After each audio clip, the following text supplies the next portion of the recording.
on n'a qu'une seule vie, ok? T'es pas dans une période d'essai.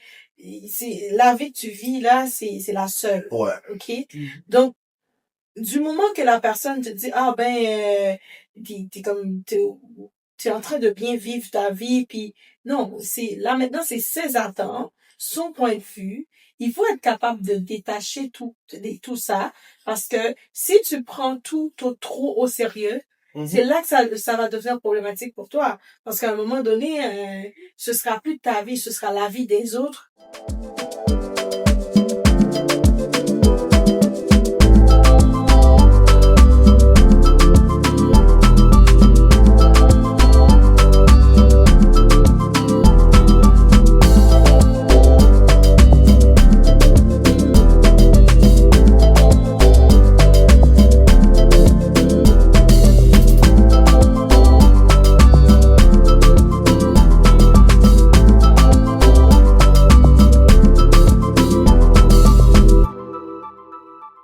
Hello, très chers amis de Balance, on est content aujourd'hui de vous retrouver pour un autre épisode de Balance Podcast pour cette semaine. Aujourd'hui, on est avec Stéphanie qui est notre co-host pour cette semaine. Stéphanie, comment vas-tu? Bonjour Eddy, je vais très bien, merci. Pour toi? Ça va, merci. La semaine a été bonne? Oui, j'ai passé une très belle semaine. Oh, ok. Content de t'avoir avec nous aujourd'hui, Stéphanie. Merci de te présenter ici aujourd'hui sur le plateau de Balance Podcast et c'est toujours un plaisir de t'avoir. Aujourd'hui, on a une très très belle jeune femme avec nous, très dynamique, très élégante et très intelligente, très ouverte aussi. Et c'est avec plaisir qu'on reçoit la mairie aujourd'hui. Et Stéphanie, je te laisse le plaisir de présenter notre invitée. Merci Richie. Bonjour la Berry, comment vas-tu? Bonjour Stéphanie, ça va bien? Et pour toi? Ça va super bien, merci. Comment a été la semaine? Ben, un peu mouvementé. Ça a été très bien. Et pour toi? Oui, ça a été super bien, comme je viens de dire à Richie. Ouais. On voulait aussi prendre l'occasion pour te souhaiter la bienvenue, puis à toi. Merci de m'avoir invité. Ouais, bienvenue, ouais. J'aime bien l'idée, j'aime bien l'initiative étant que jeune. Et c'est bien d'éduquer comme les jeunes vivant à l'étranger ainsi qu'en Haïti. Et c'est une émission très culturelle et éducative aussi. Donc, je vous en félicite.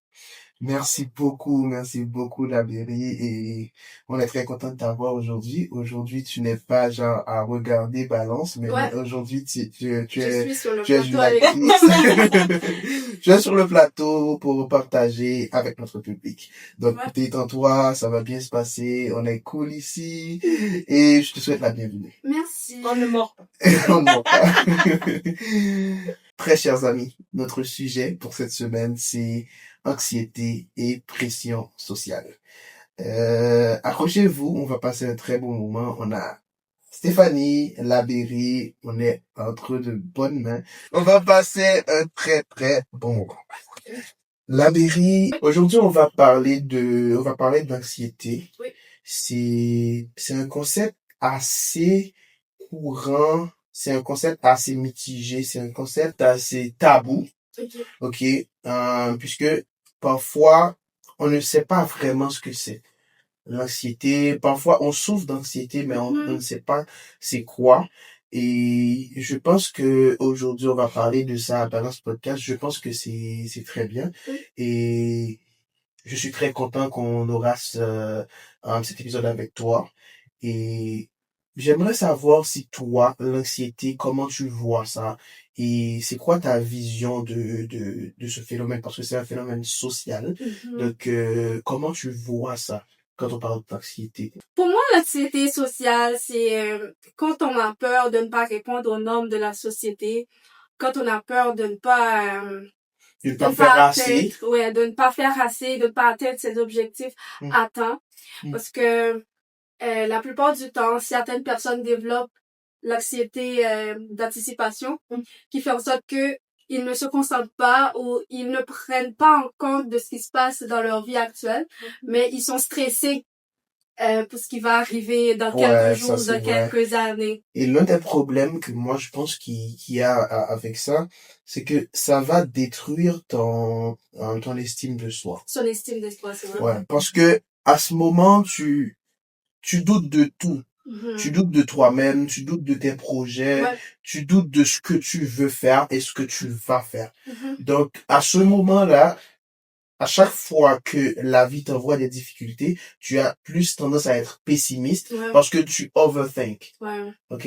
Donc, je pense que tout ça, ça détruit ton estime de soi et ça va détruire aussi ta relation avec ton entourage. Ouais. Parce que tu vas toujours être en train de stresser pour des choses qui ne méritent pas ça parfois. Ouais. Et toi, tu vas toujours minimiser tes victoires. Ouais. Par exemple, tu peux réaliser de belles choses, mais dans ta tête, tu n'apprécies pas ça parce que parfois, on ne se rend pas compte, mais c'est très grave de ne jamais être satisfait, Ouais. même si on fait des progrès. Ouais. Il y a certaines personnes, même si elles sont en train de repousser les limites, de mettre des records, de faire de très très belles choses, Oui. mais cette personne en elle n'est pas confiante, Ouais. n'est pas accomplie, cette personne n'est pas comblée. Ouais. Ok, donc ça c'est très grave. Stéphanie, je sais pas, c'est quoi tu penses du concept? L'anxiété, c'est toute une réponse normale du corps, de l'organisme face à un stress. OK? Là où ça devient problématique, c'est quand on devient dysfonctionnel. Ouais. On porte ça comme un poids lourd. Puis en lien avec la pression sociale, c'est l'attente de nos pères, l'attente que nous vivons face à nos parents, l'école, la société, la religion, puis aussi les stéréotypes d'être un homme, d'être une femme. La société attend, c'est comme les rôles les rôles du genre. C'est vraiment toutes ces attentes, des attentes de l'extérieur qui créent un poids sur notre dos. C'est ça qui vient créer ce dysfonctionnement-là. Donc, pour moi, c'est toute une réponse normale. C'est normal d'être anxieux face à une situation, mais il faut aussi des moyens pour apprendre à le gérer. Ouais. Oui, je suis d'accord avec toi quand tu dis que c'est normal d'être anxieux, mais je pense aussi que autant que c'est normal, je trouve que c'est malsain. Pourquoi je trouve que en quel sens? je trouve que c'est malsain? Pourquoi? Parce que fort souvent, tantôt tu as parlé de quand tu peux pas gérer, mais fort souvent, c'est pas facile à gérer. Parfois, c'est impossible à gérer. Ouais. Parce que le stress, tu peux essayer de gérer le stress, mais l'anxiété, ça vient avec un cumul de stress. Ouais. OK? Ça vient avec un cumul de stress. Donc, quand tu es là à accumuler les stress, tu es là à encaisser, et à un moment donné, l'anxiété, ça vient former ce que ça forme parce que ça fait un effet négatif sur toi. Tu comprends ce que je te dis? Donc, dès qu'on est anxieux, par exemple, l'une des anxiétés les plus courantes, là, c'est, par exemple, le stress à l'école. OK? Par exemple, surtout si tu viens d'une famille qui exige la perfection. OK? Tu peux avoir de bonnes notes, tu peux faire très bien à l'école, mais dès que tu n'excelles pas ou il y a un baisse de régime, là, tu commences à vraiment, je vais pas dire paniquer, mais tu commences à sortir de tes gonds. Parce que là, tu ne te retrouves pas, tu commences à overthink, et les projets viennent faire un tourbillon dans ta tête. Parce que toi, tu commences à douter de toi-même. Parce que l'anxiété, ça fait douter de sa personne. De ta capacité. Ouais, tu vas douter. Tantôt, tu avais mentionné quelque chose, puis ça m'est venu à l'idée que l'anxiété peut aussi créer, en fait, la pression sociale, l'anxiété, tout ça peut aussi créer de l'ingratitude, hein. Parce que tu as dit, t'es jamais satisfait de tout ce que tu as accompli. C'est que t'es comme, il y a jamais rien qui fonctionne pour toi. Donc, à ce moment-là, je peux dire que tu deviens ingrat envers toi-même. Tu deviens ingrat envers toi-même. T'es même pas capable de reconnaître tes efforts et de te féliciter Ouais. C'est comme... Et à ce moment-là, quand tu vas voir que les personnes dans ton entourage vont te féliciter ou essayer de te montrer à quel point ils sont fiers de toi, mais toi, tu vas plus avoir tendance à penser que c'est pas... Ouais, c'est juste parce que ce sont mes proches, ils essaient de m'encourager. Donc là, tu auras des tonnes de choses qui vont passer dans ta tête. Et moi, je pense que ça fait un effet négatif sur sa personne. Donc, être anxieux, je trouve que c'est normal, comme Stéphanie a dit. C'est normal, mais quelque part, je trouve que c'est quelque chose qu'on doit combattre. Et comment on combat ça, je ne sais pas. Mais c'est quelque chose qu'on doit combattre parce que ça peut venir ronger dans ton estime de soi, dans ta capacité à t'apprécier, dans ta capacité à apprécier tes efforts. Parce que, vraiment, fou sage, si tu perds ton temps dans un projet, tu ne dors pas, parfois tu fais des sacrifices inimaginables pour avoir un résultat, et après quand tu as le résultat, tu trouves que non, j'aurais pu faire mieux, ok, on y va. C'est tout un syndrome, ça caractérise beaucoup le syndrome de l'imposteur, c'est quand quelqu'un n'est pas capable de mériter sa réussite, n'est pas capable de contempler ses efforts. Ouais. C'est comme, peu importe ce que tu as accompli, comme, non, j'ai encore rien fait. Mais non, à un moment donné, il faut être capable de... Et l'ironie de... mais c'est ce que j'allais dire, c'est que l'autre côté de l'anxiété, c'est, par exemple, quand on parle de l'anxiété sociale aussi, c'est lorsqu'on essaie de se comparer comme à la performance d'autres personnes, ou lorsqu'on essaie de se sous-estimer. Ouais. Tu comprends?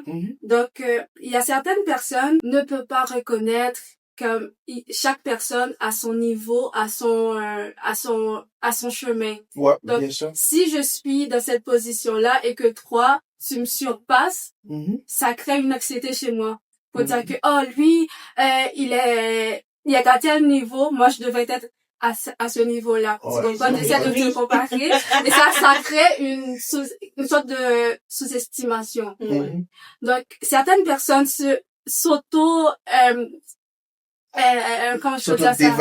dévaloriser ou se sous-estimer en se comparant à d'autres personnes. Ouais. Donc, ils veulent la valorisation d'autres personnes pour se sentir comme...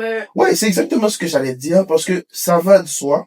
Quand cette personne-là va se dévaloriser, va dévaloriser ses performances ou ses résultats, cette personne aura tendance à amplifier le succès des autres. Par exemple, moi qui souffre d'anxiété, si moi-même je fais de bonnes choses, si Stéphanie fait la même chose, ou parfois Stéphanie fait moins que moi, je vais trouver, Stéphanie, elle réussit bien, elle fait de très très belles choses, je vais amplifier son succès. Par contre, mon succès, je vais sous-estimer. Donc, je trouve que c'est pour ça que j'ai dit que c'est malsain.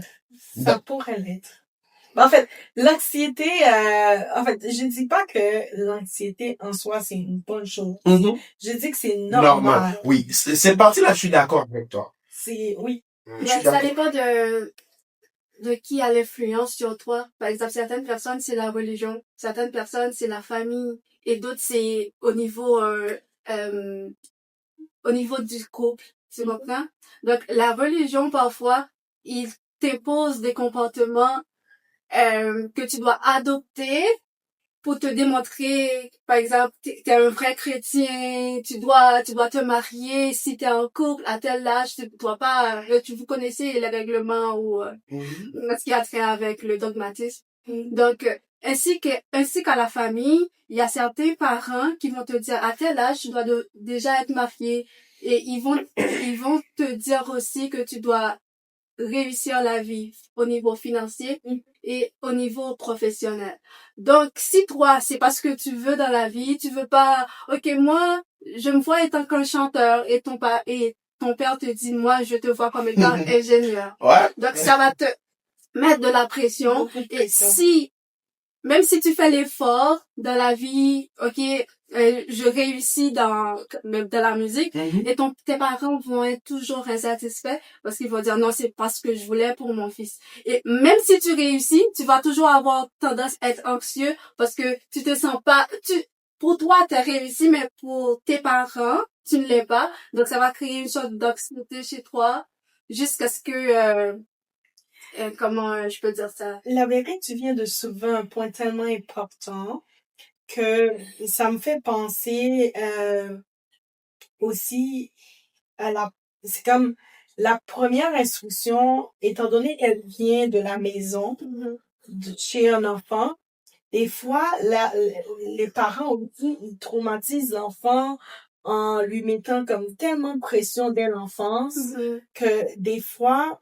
l'enfant va grandir avec le désir de toujours plaire parce que c'est ça qui fait que mes parents vont m'aimer, c'est ça qui fait, c'est comme une sorte de pression que l'enfant ne va pas ressentir directement pendant son enfance ou à l'âge adulte, mais ça va créer comme une sorte de traumatisme plus tard parce que la charge que ça dépose sur l'enfant dès son jeune âge, vu qu'il grandit avec, pour lui, ça va devenir tellement normal qu'il va même pas se rendre compte que, je ne fais pas ce que je voulais faire, mais je fais ce que ma famille attend de moi. C'est comme la pression que la famille dépose sur le dos de l'enfant. Surtout dans notre société, les parents ne respectent pas la vocation de son enfant. Du tout. Moi, je veux que tu sois médecin.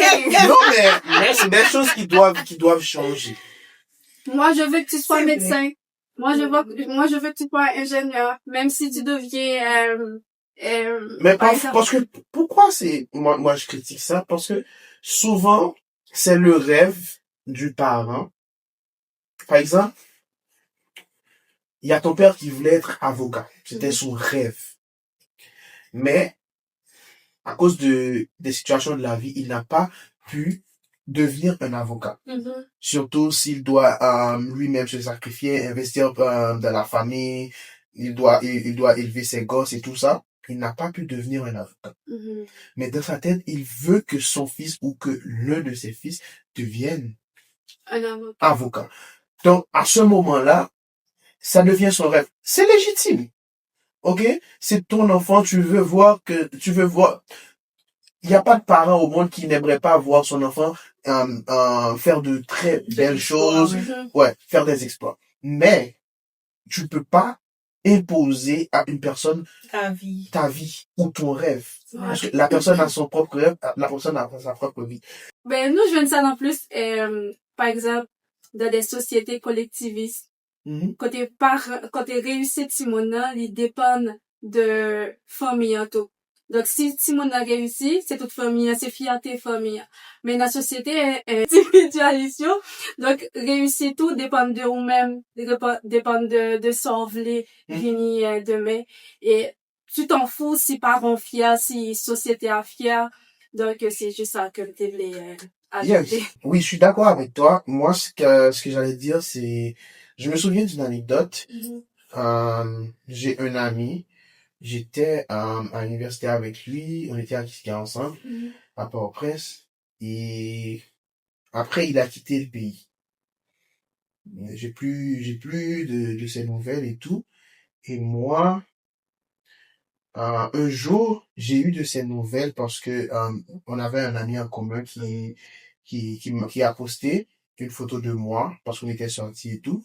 Et lui, il m'a vu et comme ça, il a demandé mon numéro et on a repris contact et tout. Et c'est à ce moment qu'il m'expliquait qu'il ne vivait pas une très bonne vie parce que il était très malheureux. Pourquoi? Parce que, first of all, elle est née de sa famille. Okay. Elle est née de sa famille. Il a 2 petites sœurs et un petit frère. Il a quitté le pays pour se rendre aux États-Unis. Et arrivé aux États-Unis, il a rencontré une jeune fille qui était originaire d'Hawaï. Ok? Et lui, il aime la plage, il aime l'eau, il aime comme si ce genre de vie là.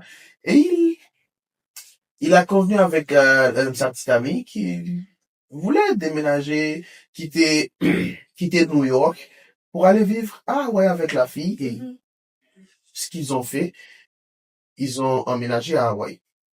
Lui, entre-temps, il est devenu maître nageur. Il a un job sur une plage. Il travaille, il donne des cours de natation aussi. Et donc, basically, sa vie est sur la plage. OK? Même sa petite amie a ouvert un petit business sur la plage, vend des t-shirts, des trucs de surf. Donc, ils ont construit une vie comme ça. Et il m'a dit, franchement, je gagnais pas beaucoup d'argent. Je gagnais pas beaucoup d'argent. J'ai quitté New York. New York, c'est, je faisais beaucoup plus d'argent que ça. Mais, j'ai jamais été aussi heureux de toute ma vie. Il dit, je suis tranquille, je suis à la plage pratiquement toute la journée.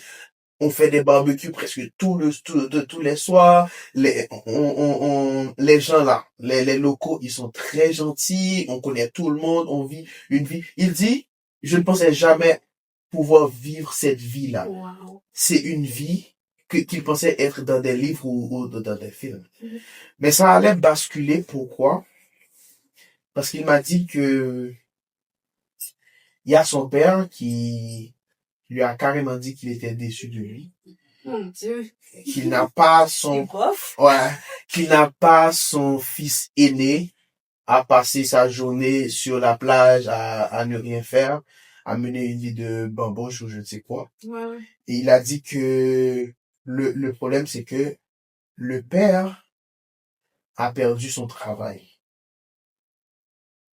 Le père a perdu son travail et lui, le fils aîné qui vit aux États-Unis, donc automatiquement, il est obligé d'aider la famille. Automatiquement, ils ont les yeux rivés sur toi. Ouais. Mais lui, il dit que ce qu'il gagne, là, il paie son loyer, il vit. Mais il n'a pas les moyens pour subvenir aux besoins de toute la famille en Haïti.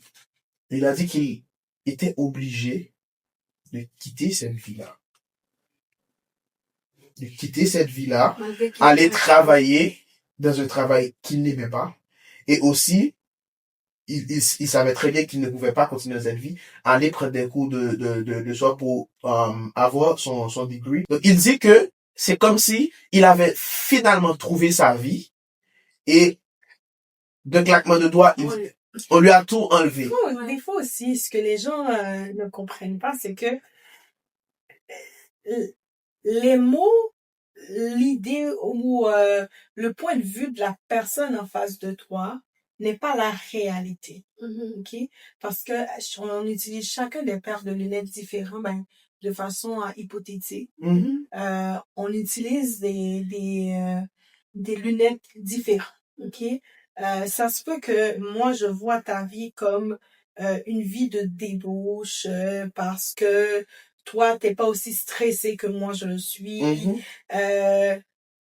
Un bon créole va bien passer et puis même après 10 travail, ça se peut que la personne ne gagne pas autant que toi, mais du moment que la vie, parce que on n'a qu'une seule vie, OK? T'es pas dans une période d'essai, c'est la vie que tu vis là, c'est la seule. Ouais. OK? Donc du moment que la personne te dit t'es en train de bien vivre ta vie, puis non, c'est là maintenant c'est ses attentes, son point de vue. Il faut être capable de détacher tout ça, parce que si tu prends tout trop au sérieux, c'est là que ça va devenir problématique pour toi, parce qu'à un moment donné, ce sera plus ta vie, ce sera la vie des autres. Dernièrement, j'étais en train de lire une revue sur Facebook qui disait que la dame expliquait qu'elle a passé 30 ans de sa vie à essayer d'être la femme du proverbe 31, la femme modèle. Puis à un moment donné, elle s'est effondrée dans sa cuisine. Puis personne n'a remarqué qu'elle n'allait pas bien. Personne n'a remarqué sa dépression. Personne n'a remarqué son stress, son anxiété, tout ce qu'elle vivait, la pression qu'elle portait sur elle pendant 30 ans. Il y a personne qui l'a remarqué. Mais à un moment donné, elle s'est fait effondrer dans sa cuisine. Puis c'est là que t'es comme, oh, t'es correct. Puis tout le monde va que à leurs occupations. Parce que c'est pas leur affaire. C'est comme, OK, tu sens ne pas bien aller, mais j'ai pas le temps pour toi parce que t'as passé 30 ans de ta vie à tout nous donner. Oui. Ben, à un moment donné, On va pas elle s'est voir reconvertie tes pour efforts. aller vivre la vie qu'elle mérite. Ouais. C'est qui tu es. C'est la première étape, je pense, pour une vie saine. Qui tu es, qu'est-ce que tu veux faire. Ouais. Et Mais rejeter aussi la pression. face à ça, est-ce que vous pensez que la société vous offre des mécanismes que vous pouvez utiliser pour vous sortir de ça ou pour vous défendre contre l'anxiété? Est-ce qu'il y a des mécanismes que la société peut vous offrir pour vous aider à grandir? Bon, de mon côté, je peux dire que tu veux dire contre l'anxiété. Ouais, bien sûr. Donc, c'est normalement, qu'est-ce qu'on a besoin pour que se sente pas trop pressuré par la société? C'est mettre des mécanismes comme la loi, fait que la loi soit en notre faveur. Ben, ne nous impose pas des choses qu'on ne va pas aimer, qui va à l'encontre de nos choix, de nos convictions et aussi de l'attraction aussi. Parce que quand on est anxieux, on a besoin moi, je fais référence à la société haïtienne surtout. Vous connaissez déjà la situation en Haïti, problème de sécurité et instabilité politique. Donc, mettre des lois en notre faveur et de l'attraction, ce qui n'est pas possible pour l'instant, bien entendu. Bon. Et ensuite, avoir des modèles qu'on peut suivre en ce qui a trait avec l'art des personnes. Ouais, je suis d'accord avec toi, mais pour la question d'avoir des modèles, ça aussi, ça peut être un piège. Vous pouvez vous perdre. Parce que quand vous fixez un modèle, c'est aussi la pression. C'est aussi tu la pression. Par exemple, tu vois la personne briller, tu vois la personne avec sa carrière accomplie et tout, tu connais pas le chemin. Ouais. Donc toi, tu es dans la route, tu es fixé sur la star, mais tu ne connais pas le parcours, tu n'es jamais intéressé par le parcours. Donc, là, ça peut être source d'anxiété. Ouais, par exemple, disons que tu sais chanter, tu as du talent et tu aimes chanter, tu veux devenir un grand chanteur. Ok? Mais toi, tu regardes un grand chanteur, il n'y a pas de grand chanteur qui monte en tête. Ok. Comme Stéphanie a dit, tu vois Chris Brown, tu dis, Chris Brown, c'est la star. Tu dis, je veux devenir comme Chris Brown. Ouais. Mais pendant ce temps, tu essaies de faire tu ne peux même pas remplir une petite salle qui peut prendre 15 personnes. Tu peux pas réunir 15 personnes, tu peux pas genre décoller, ta musique ça stagne.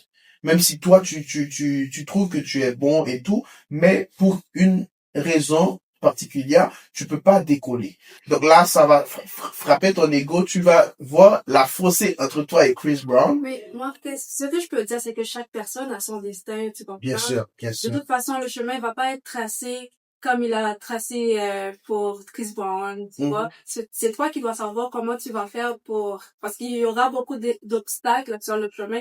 Comment tu vas faire pour surmonter ces obstacles-là? Quel plan que tu vas établir pour atteindre le même objectif que Chris Brown? Parce que lui, il a sa vie, il a fait face à des obstacles. Toi aussi, tu vas avoir les tiens. Et c'est à toi de savoir quel mécanisme que tu vas utiliser pour pouvoir les surmonter. En fait, c'est juste pour répondre un peu à la question que tu as posée, pour compléter ce que la Berry disait. Comme mécanisme aussi, on pourrait utiliser, je sais que c'est un tabou dans notre communauté, voir un psychologue, la thérapie. Si toutefois tu te retrouves dans un impasse où tu sens que la pression devient trop forte, puis t'es pas capable de gérer, t'es pas capable de dire non. Ouais. T'es pas capable de poser tes limites, si on peut dire comme ça. Il faut se référer à des professionnels Oui, qui des sont capables professionnels. de regarder avec toi ton schéma parce que, en gros, j'encourage vraiment les gens, les jeunes surtout, Mhm. à prendre ça au sérieux, à prendre la santé mentale au sérieux. Ouais, bien sûr. Parce que, à un moment donné, quand ça va pas, c'est pas au moment où tout se dégénère que tu vas, c'est comme, oui, c'est bien de chercher de l'aide, mais quand ça va mal, t'as pas l'esprit à écouter. C'est vraiment discuter, prendre du temps de parler avec avec des gens, puis la thérapie tu peux le faire, c'est pas seulement aller voir quelqu'un puis lui raconter ta vie, Ouais. ou plutôt ce que j'ai déjà entendu, c'est vraiment oh oui, tu vas laisser quelqu'un lire dans tes pensées. C'est comme Tu peux décider aussi de parler avec tes proches. Il y a des personnes qui exactement. utilisent les réseaux sociaux aussi pour parler de leurs problèmes. Très mauvaise idée, mais bon. Les réseaux sociaux, Non, mais il y a certaines personnes personnes qui font, il y a Ouais, certaines personnes qui ils font. exposent leur vie Bon, sur ça les dépend réseaux de sociaux. ton Ok. audience aussi, je pense. Ouais. peu importe. J'attends les commentaires pour voir s'il y a pas un psychologue qui va passer. Non, mais il y a certaines choses que tu peux exposer. Ouais. Mais si tu sais que t'es assez fort, Ouais, parce que les réseaux sociaux, ça va te balancer des deux côtés. Ouais, il faut vraiment faire attention. Si tu sais que t'as un mind qui est assez fort pour recevoir les commentaires négatifs, c'est correct. Mhm. Ouais. Mais pour des problèmes de santé mentale, se référer aux réseaux sociaux, c'est pas une très bonne idée. Ah. Parce que il y a des gens qui peuvent t'effondrer encore plus. Et Le truc de voir un professionnel pour en parler, je ne sais pas si c'est moi qui le conçois de cette manière, mais je pense que c'est pas aussi facile. C'est pas aussi facile, surtout pour nous qui sommes haïtiens. On n'a pas grandi dans cette culture-là. ouais. Parce que, est-ce que je dois partager ça sur le plateau? Ben, on s'en fout. 2024 a été une année qui m'a marqué. J'ai souffert de dépression. J'ai pleuré presque tous les jours. J'avais des idées noires. Et c'est une année qui va marquer toute ma vie. Parce que parce que c'est une année qui m'a pas ménagé. Les choses me frappaient comme ça, me frappaient comme ça. Et parfois, des coups enchaînent, ouais, s'enchaînent avec un autre.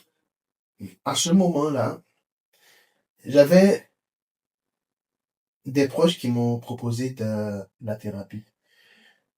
Mais quand tu as vraiment besoin de ça, je vous assure, c'est pas facile. OK? Parce que moi-même, avant ça, fait bizarre, je pouvais même pas me rappeler de la dernière fois que j'avais pleuré. Wow. Ouais, parce que moi, c'est pas quelque chose qui m'arrive souvent. OK? Je pouvais même pas m'en souvenir. Parce que d'habitude, quand une chose m'atteint, je prends sur moi. Mais je suis arrivé à ce niveau-là que je pleurais beaucoup. Et j'ai dit, OK, je vais voir un professionnel. La première que j'ai vue, j'étais comme, je priais un mois parce que j'avais pris 2 heures avec elle. Je priais pour que les 2 heures passent. Et ça ne passait pas. C'était long. J'étais là. She was boring. Et je me demande est-ce qu'elle a eu son diplôme en ligne quelque part. Mais j'ai pas vraiment senti de connexion avec elle. Et quand j'ai parlé avec mon ami qui m'a proposé, elle a dit non, ça arrive parfois, tu dois trouver la personne avec qui tu as une bonne connexion et tout. Deuxième, pardon, je vais te laisser parler. Deuxième, c'est à peu près la même chose. Et puis, je suis tombé sur une troisième. Et à ce moment, j'ai dit, je sens que c'est plus, parce elle était jeune and she was black. And Mhm. je sens que il y avait quelque chose, je ne sais pas. Parce que je sens que il y Le avait, lien était là. ouais, voilà. Mais un jour, parce que moi, je m'ouvrais pas vraiment. Mais j'ai décidé, ok, je vais y mettre du mien, je vais m'ouvrir, je vais essayer d'aller chercher ça, ce que je dois aller chercher. Je me suis ouvert, on a parlé. J'ai même pleuré sur son canapé. Oh. Ouais, parce que ce qui s'est passé avec moi, c'est que toutes ces choses qui m'arrivaient, ça, ça allait déterrer des choses qui étaient en moi depuis des années. J'ai vécu des trucs qui étaient en moi depuis la mort de mon père. C'était en 2013. Mhm. Des choses que je savais même pas qui étaient en moi. Vous comprenez? Ben, mais ce qui m'a marqué, c'est que quand j'ai fini de lui parler, elle m'a regardé comme ça. Elle m'a dit, oh, I'm so sorry. And when she said, I'm so sorry, j'étais là à regarder, elle dit, did you ever try prayers? J'étais genre, non, tu viens pas de me dire ça. Je viens chez une. Ben, je pense Attends, que- tu dis que tu es psychologue. J'ai payé mon argent, j'ai fait l'effort de me déplacer. J'ai booké une session avec toi, je me suis ouvert avec toi, je t'ai expliqué des choses que je n'explique pas à mes proches. Et toi, tu me dis, est-ce que j'ai essayé de faire des prières? Bon, c'est pourquoi certaines personnes de nos jours se confient plus à ChatGPT que d'aller voir Puis donc, checker ChatGPT. que d'aller voir un professionnel parce que Non, ils Stéphanie, je te jure, c'était la dernière fois que ChatGPT j'ai mis a la plus d'émotions maintenant que Non, mais l'être écoute, humain, franchement. j'essaie pas de la défendre. OK? Je la défends pas. Mais j'essaie plutôt d'essayer de vous faire comprendre pourquoi elle a proposé. Peut-être, à un moment donné, de la rencontre, que peut-être que t'as mentionné. Parce que, normalement, comment ça fonctionne, c'est les intervenants ou la psychologue, on fait la cueillette de données, OK? On écrit, on prend des informations de presque tout ce que tu dis, puis il y a des informations que tu vas peut-être oublier que tu avais mentionnées. Pour toi, c'est pas important, la personne va l'écrire, OK? À un moment donné, si tu as mentionné que tu as grandi à l'église, puis pour elle, ça va être un point important. Ouais. C'est comme moi, je suis pas magicienne, j'essaie de te trouver des pistes de solutions, Ouais, tout ce qui peut fonctionner pour toi. Ouais, c'est sûr. Ça se peut que toi, t'es en colère contre soit l'église ou je sais pas, peut-être je dis ça comme pas ça. tes attentes. Exactement, c'est pas tes attentes. Puis tes attentes étaient, c'est comme étaient tellement hautes que t'es comme ah oui, mais je sais pas pourquoi elle m'a dit ça, mais peut-être à un moment donné tu l'as mentionné comme moi. Soit que t'avais l'habitude. Peut-être que t'as raison, mais je me souviens pas d'avoir mentionné des choses comme ça. Mais peut-être, mais c'est ça que je dis, c'est tellement vaste. Non, mais Stéphanie. Puis les informations que tu donnes, t'es obligé de tout noter, des points, etc. Donc, Ouais, mais à ça quel nous moment tient tu là- restes comme ça, tu me demandes, est-ce que je dis ici? En tout cas, ça va pas passer dans mon cerveau. Parce que ici au Canada. Peut-être de faire le mettre comme là. J'ai envie de faire ça. J'ai envie de faire ça. Le pire, quand elle a fini de me dire ça, elle m'a dit, OK, je vais te donner des homework, patati patata. Elle m'a donné des devoirs à faire, mais j'ai dit, De devoir faire. Ouais, mais en fait, il y a avec aussi, des exercices, il y a aussi plusieurs approches que l'intervenant peut utiliser. OK? Peut-être c'était pas la bonne. c'était pas la bonne pour toi. C'était Tu sais pas- pas comment il faut là. Ah, non, non, C'était c'est pas pas. la bonne pour toi. Puis il y a des gens aussi qui sont tellement concentrés sur le formel. Peut-être pour toi, c'était plus quelque chose d'informel qu'il te fallait. Est-ce que tu veux écouter de la musique? Qu'est-ce qui te fait plaisir? C'est juste échanger les idées. Il y a beaucoup de gens qui sont vraiment très Moi, c'est qu'on centrés sur le travail. de me socialiser. Je vous dis, depuis le jour, j'ai plus remis les pieds chez elle. J'ai plus remis les pieds chez un psy. Mais c'était un psychologue privé, c'était pas... Quoi? C'était un psychologue privé, Oui. comme t'as payé pour le service? Oui, j'ai payé pour le... Ah, mais mon assurance a couvert presque tout, mais oui, j'ai contacté moi-même. Et elle avait de bonnes notes online. C'est le pire. Moi, dans mon cas, excuse-moi, j'ai trouvé un psychiatre haïtien. Il m'a dit, petite, vous sont passés en Haïti, sont passés là, pas rien. Donc, il dit, I don't like that. j'aime pas quand on me dit ça. J'aime pas quand on me dit ça. Yeah. C'est ça. J'aime pas quand on me dit minimiser ça. la douleur Ouais, de l'autre. j'aime pas quand on me dit ça. Parce que moi-même toujours dit que l'homme a des problèmes, surtout comme si mon mentalement pas ok. Si que ou pas qu'à dire non bagay qui pour aider, pas parler. Ouais. Yon nan bagay m toujours reprocher l'homme comme si mentalement pas ok. Le monde nan dit comme ça, comme si il commence à compter tout bon bagay ou gen dans vie. Voilà, ok ça. Gen moun qui pa bien. Attends, voilà. Gen moun qui t'a aimé dans place ou, gen moun qui t'a aimé ça. Mon gen tel moun, mon gen ça. C'est la pire chose à dire à une personne dépressive. Moi-même t'es dans la situation. Parce que quand ça vous vient faire moun ça qu'on y a, moun ça vient dans position qu'on y a, il vient trouver que li gras. Moun ça vient trouver que c'est lui-même qui faible, qui fait la situation ça. Parce que le vient dire que vrai, gen moun qui t'a aimé dans place, mais vrai. Là, vous êtes dans place mienne, mais c'est vrai, il y a des gens qui t'arrivent dans place. Pourquoi ça me dans place là et que me pas bien? Est-ce que c'est moi-même qui trop faible? Est-ce que c'est moi-même qui ingrat? Est-ce que c'est moi-même qui émotion tout? Parce que vous venez de cacher. Exactement. Comme on dit, tout le monde en dépression, la vérité, c'est pas seulement. Yo, je me suis sortie. Donc, là, mon a femme parole ça yo. Et c'est pas vrai. C'est pas vrai. Non. C'est pas vrai du tout. tout. Dépression, il y a des gens qui vivent. Comme si mon a, là, mon a comme si penser la pédo, la montre comme si la compter tout le bon bagage qui n'a pas. Au contraire, c'est ça mon a faut rendre compte à quel point tu es dans le trou. Parce que malgré ça, malgré tout ce que tu as, tu n'es pas bien. Tu ne vas pas bien. Et tu vas voir que ta vie se résume à quoi?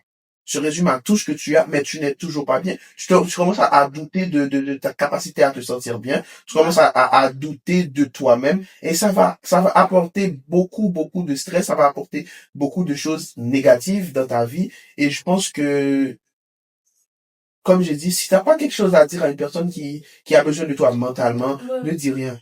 Ouais. C'est très sensible, ce sujet-là. C'est très, très, très sensible. Ouais, quand quelqu'un me dit, écoute, je suis en dépression. Ouais, je te comprends. Parce que je suis passée par là aussi. Je sais comment tu te sens. Je sais comment, Parce que quand, c'est un coup de poignard, quand une personne est dépressive et qu'elle essaie de parler à quelqu'un et que cette personne ne comprend pas, parce que le fait de parler, c'est vraiment quelque chose que, c'est un effort vraiment, je trouve même pas d'adjectif pour ça. Parce que c'est beaucoup d'efforts, le fait de s'ouvrir, le fait de parler. Ouais. Donc, quand la personne n'est pas en mesure de comprendre ou je ne sais quoi, donc, là, c'est vraiment un coup de poignard et ça fait très mal. Donc, moi, je pense que, surtout nous, les Haïtiens, on est champions dans ça. On est champions. Des fois, la personne a juste besoin aussi d'écoute. Ouais, Pas besoin bien de sûr. commentaires, pas Bien besoin sûr. de rien. Bien Juste sûr. quelqu'un qui peut écouter et comprendre. Ouais, c'est pourquoi certaines personnes se refoulent aussi. Ils ont peur d'être jugés. Ah, si je raconte ça à Jonas, à Jean, ils vont me juger. Je veux pas. C'est pourquoi, parfois, il y a certaines personnes qu'on retrouve mortes. Ouais.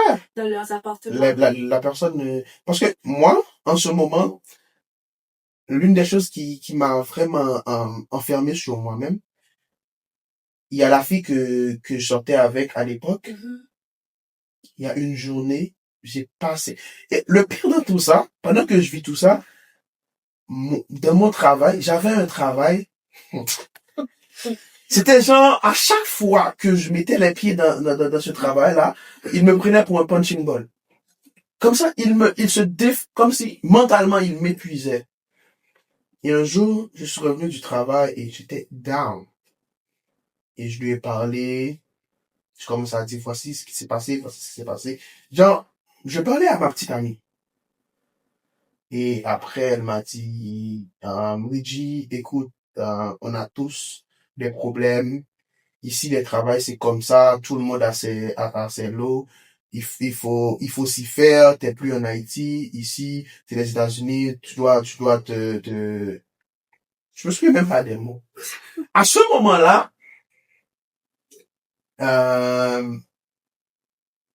ce qui s'est passé dans ma tête, l'homme ne commet l'erreur de s'ouvrir à une femme qu'une seule fois dans sa vie. Et quand elle a dit ça, franchement, c'est la chose qui est remontée dans ma tête.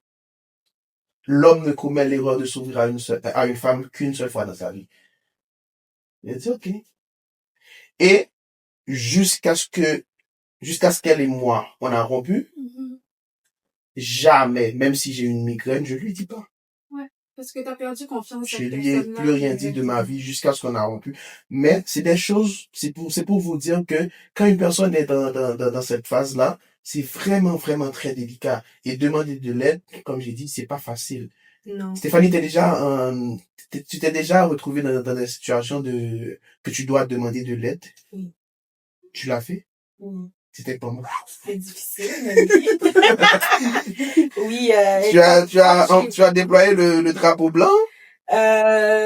Oui, j'ai déjà suivi des thérapies, puis avec une personne de culture différente. Mais attends. Vous deux là, bon, même moi aussi, on a parlé de demander de l'aide, on parle de professionnel. Mais est-ce que c'est facile pour vous de demander de l'aide à vos proches? Ouais, c'est facile pour moi. Très Mais facile. en fait, ça dépend. Ça dépend parce que tout dépend de la personne à qui tu vas demander de l'aide. Ça se peut que la réponse soit ouais, je comprends. soit pas au niveau de tes attentes. Ouais, je comprends. Mais quand pour les personnes comme je pourrais qualifier de plus chanceux, que je juge que j'en fais partie déjà, d'avoir un réseau social et familial assez solide, c'est pas difficile de parler. T'as pas besoin de parler en demandant de l'aide, ok?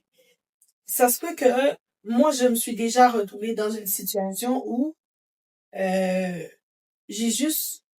j'avais juste à texter mon amie pour lui dire, écoute, ça va pas. Ouais. Puis, elle était chez moi pendant les 3 prochains jours. Ça c'est fort, ouais. Donc, pour moi, j'avais pas à faire de très grands efforts ou d'aller dire à quelqu'un, j'ai besoin de toi, etc. Non. Mon amie, elle était là, elle était disponible. Ou ça va pas, des fois, j'ai même pas besoin de lui dire que ça va pas. Je l'appelle au téléphone, elle est disponible, on reste au téléphone pendant 3-4 heures. Nous, pas les garçons là. Wow! Qui rapport avec ça?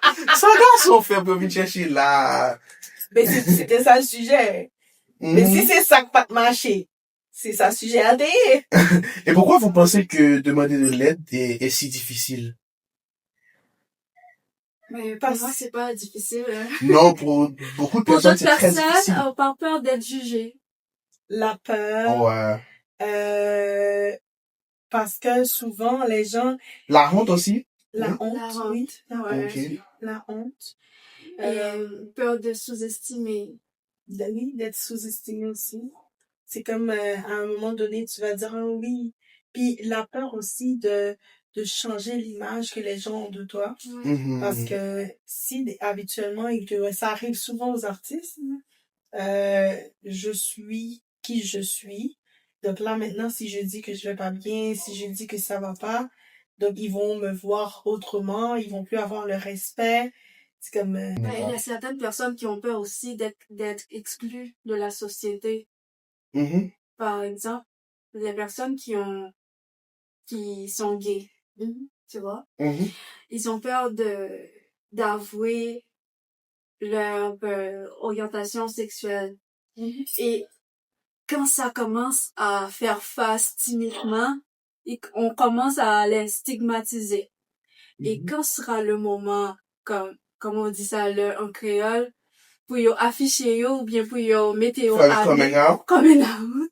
Mhm. Donc, yo vient subir des jugements, ou bien subir de stigmatisation. Et là, ça vient trop pour yo vient refouler yo. Yo rentre dans ti cage yo, et puis, y a fait bagay yo dans le noir.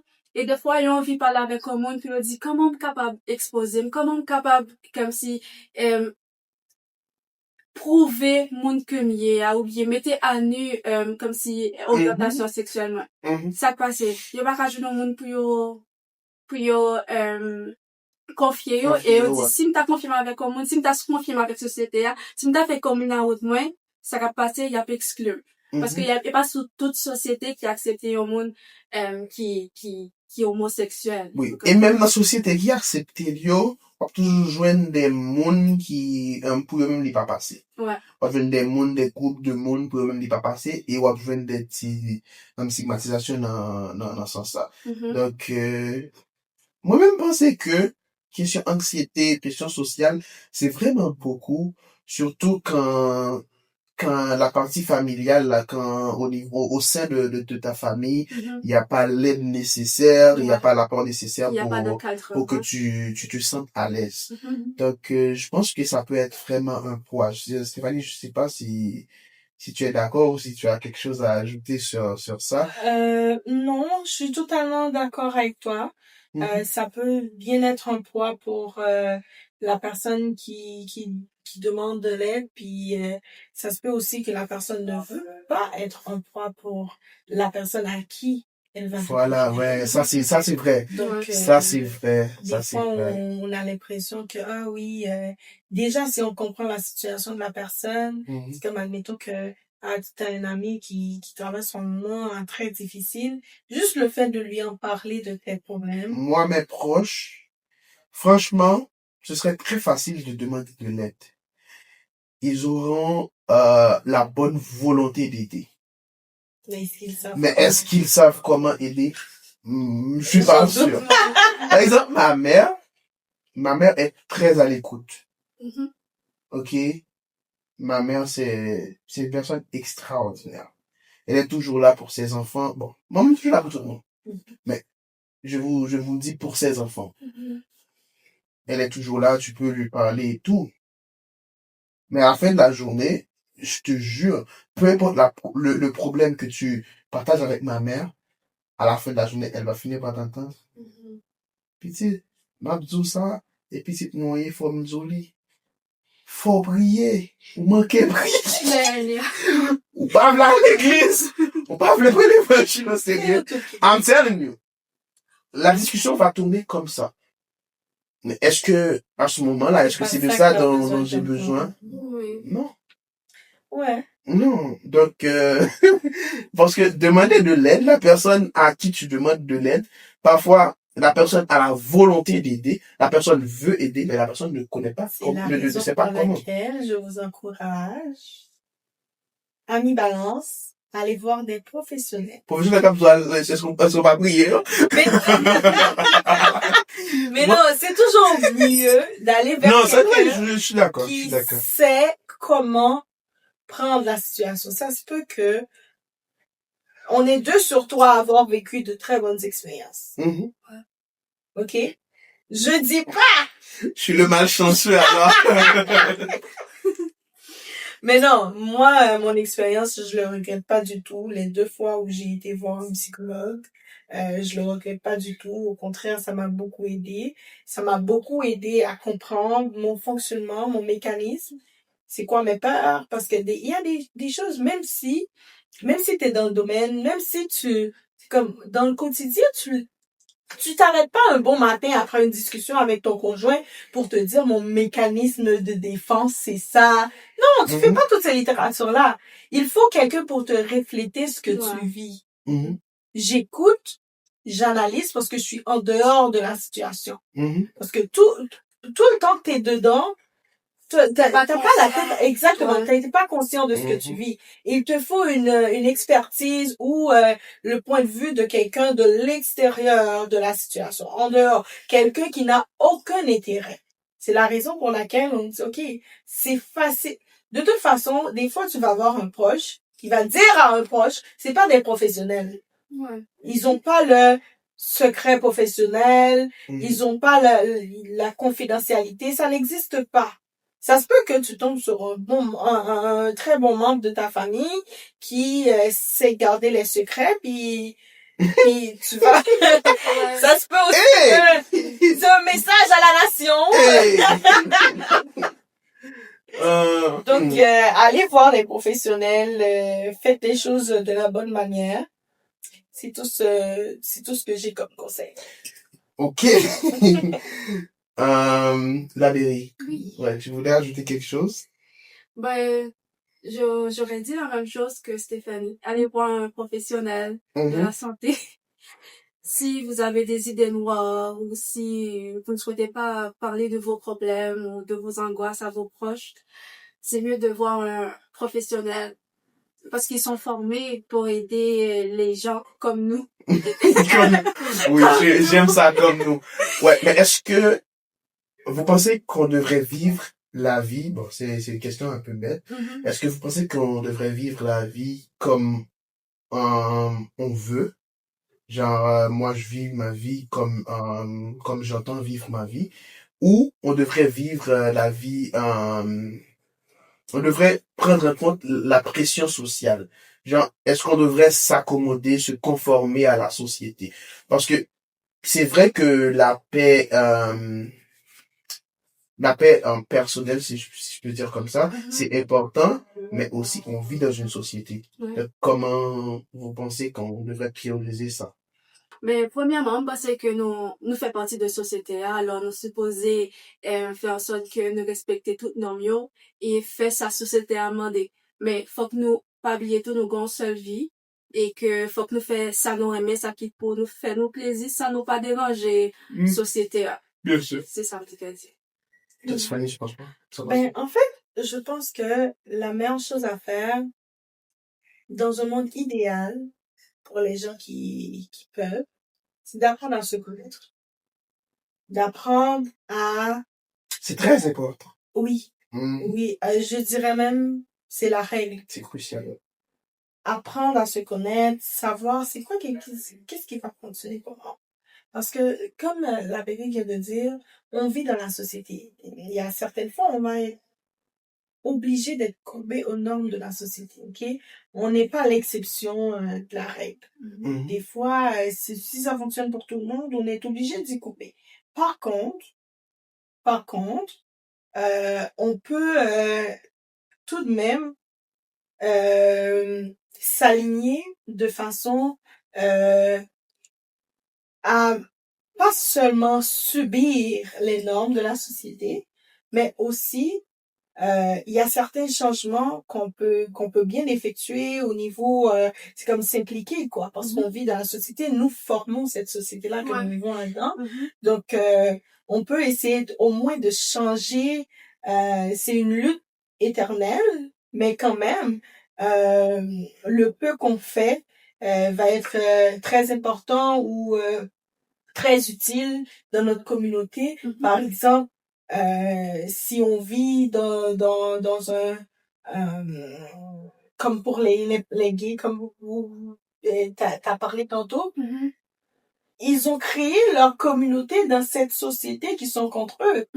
Mais là maintenant, ils ont un refuge, donc ils ont essayé quand même d'impacter la société dans laquelle on vit. Parce qu'ils font aussi partie de la société. Donc ils ont leur place, ils ont créé leur place et ils ont mis leurs pieds par terre. Donc de même pour nous, je pense qu'on peut faire ça dans notre famille.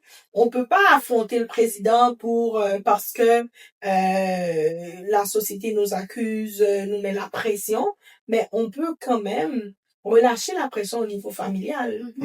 Si ça ne fonctionne pas pour moi, ben, ça ne fonctionne pas pour moi. Écoute, désolé maman, désolé papa, ça ne marche pas pour moi. On relâche un peu la pression du plus proche au plus éloigné.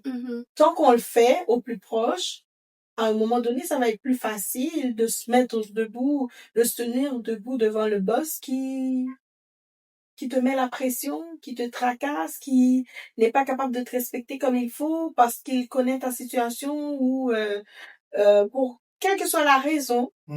Mais tu seras capable de te mettre debout pour toi-même parce que tu sais ce qui va fonctionner pour toi et ce qui ne va pas fonctionner pour toi.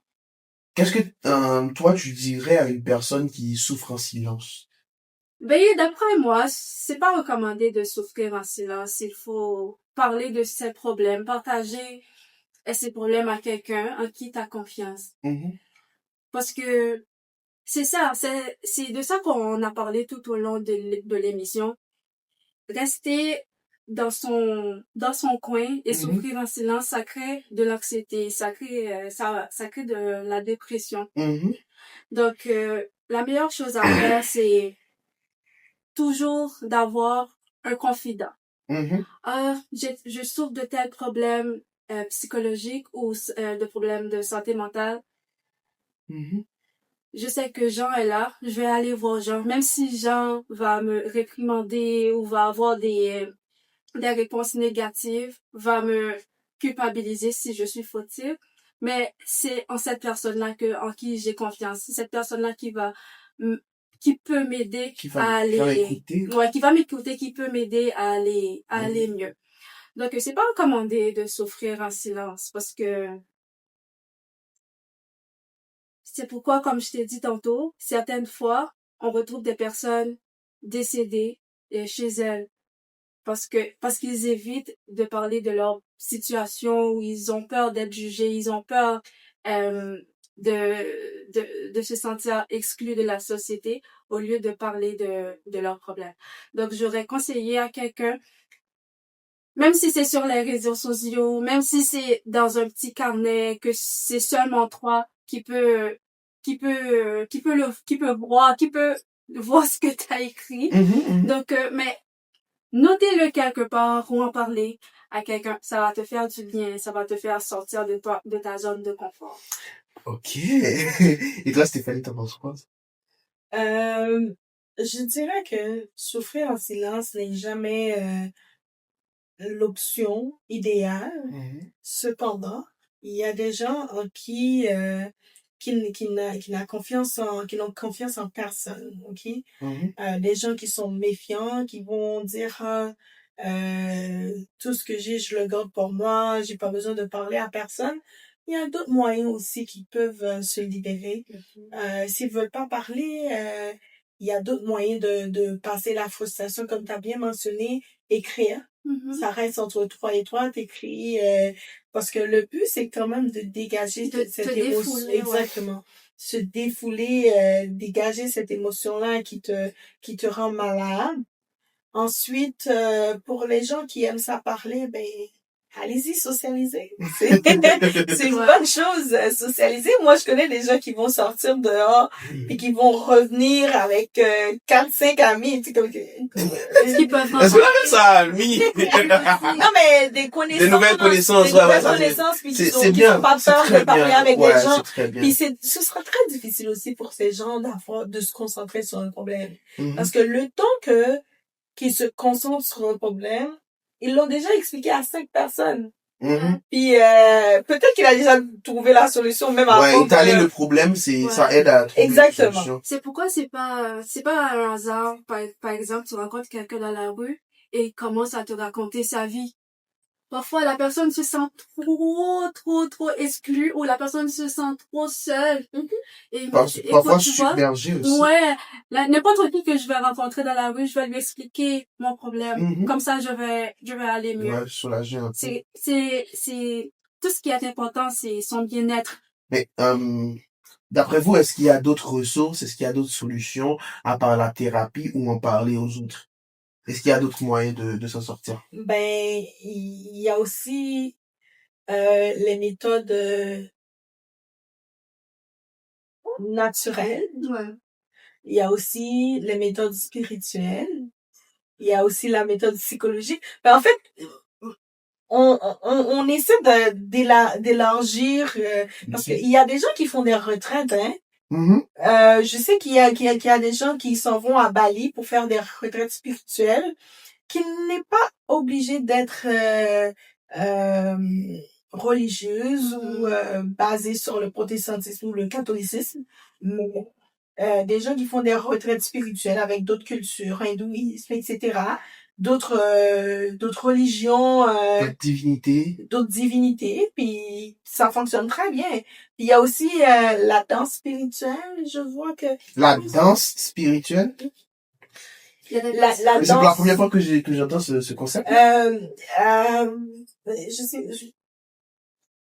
Je sais que Dance with Sifu, un truc comme ça. Ouais, un truc comme ça, les gens, ils s'en vont, ils dansent pour défouler ce qu'ils ressentent, comme, mais ensuite, ça. Mais je connais Growth with Sifu, but. Mais non, ça, c'est l'émission, je This is the podcast. Yeah. But she has a thing. You dance, and after that. You're gonna feel better. No, it's just like a therapy session. Mm-hmm. Où tu vas danser jusqu'au point où tu laisses sortir avec la musique douce. Il y a aussi le yoga. Il y a plein d'autres affaires.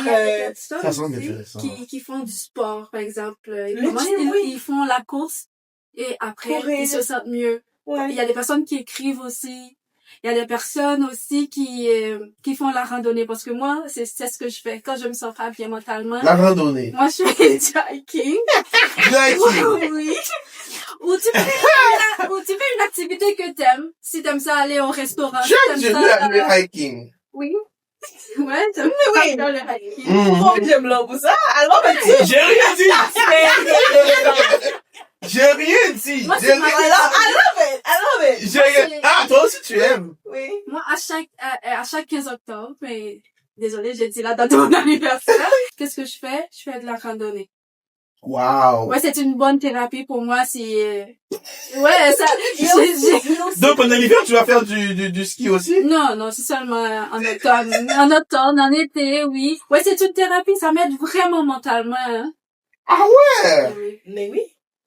Le hiking. Il y a aussi les bains spirituels. Mm-hmm. C'est relaxant. Il y a aussi le spa.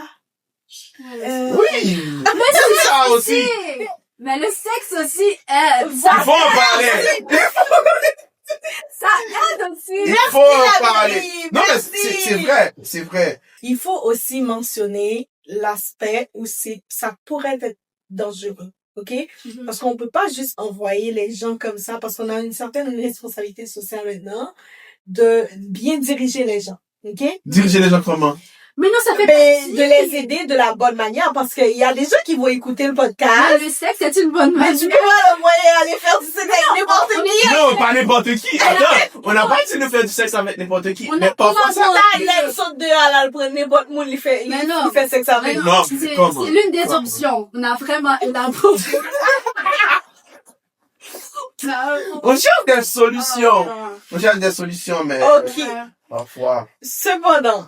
Parfois, c'est pas attention. Parfois, c'est pas dépressif ou dépressif. Ou juste besoin au monde. C'est la peinture. Il y a des personnes, il y a des beaux tableaux, des belles toiles, oui, qui expriment vraiment. Exactement. Les ressentis d'une personne où, c'est pas la personne est en train de t'expliquer pourquoi j'ai fait ce tableau-là.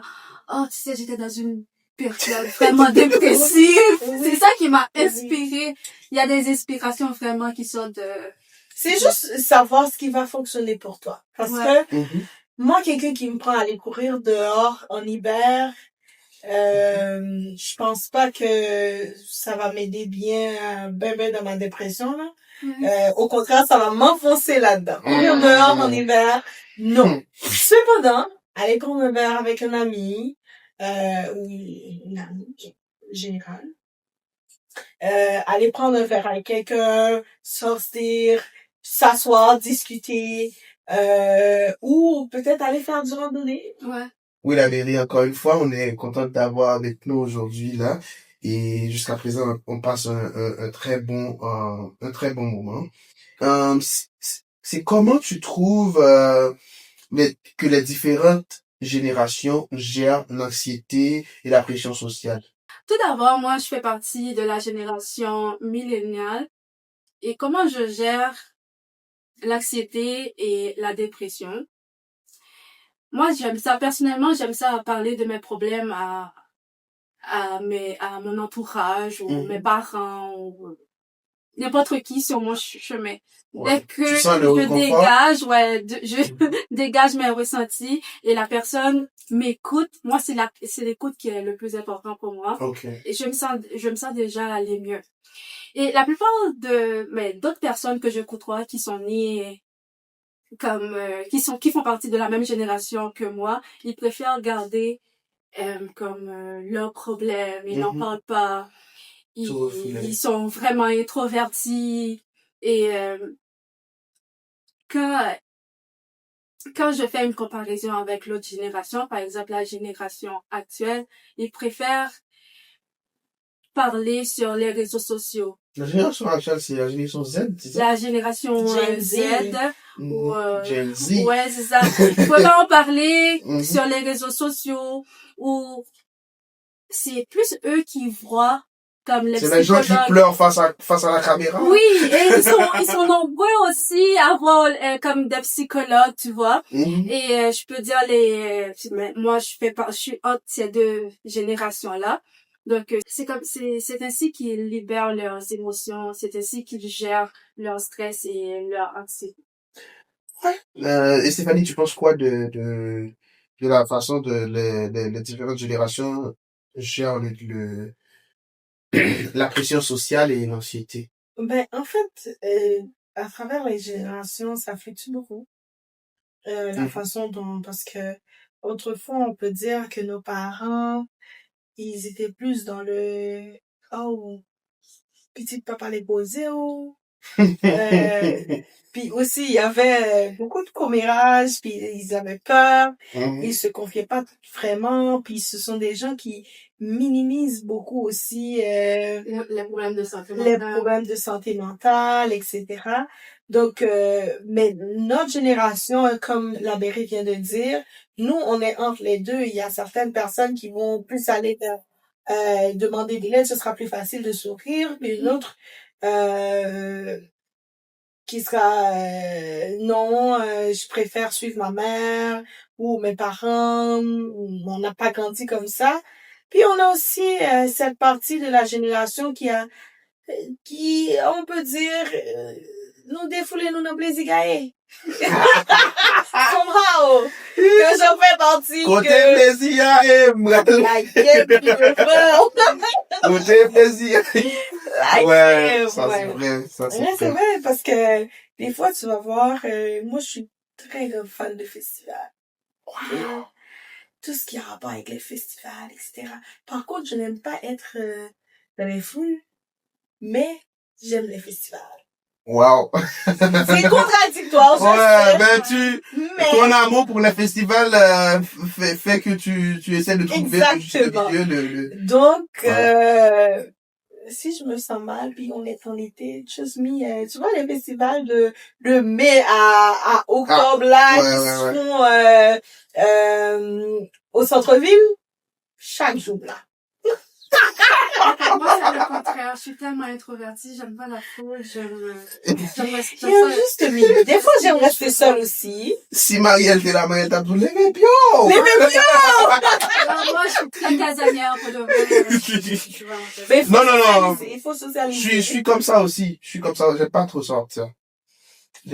Ok. Mon problème, c'est que, quand je sors, je dis, mais c'est fun. Je devrais sortir davantage. Moi aussi. Mais quand je reste à la maison, je dis, mais je suis à l'aise chez moi, je ne devrais pas sortir. Donc c'est ça le problème. Je me sens à l'aise quand je suis à l'extérieur, je me sens à l'aise quand je suis... T'as un juste milieu, puis c'est tout à fait correct. C'est ça. Ouais. Merci les filles, on a vraiment eu un très très très bon moment. Et je ne sais pas pour vous, mais moi, je me suis régalé. Et est-ce que, Stéphanie, je vais commencer par toi, est-ce que tu as un mot de la fin? Quelque chose que tu aimerais laisser pour le public? Oui. Je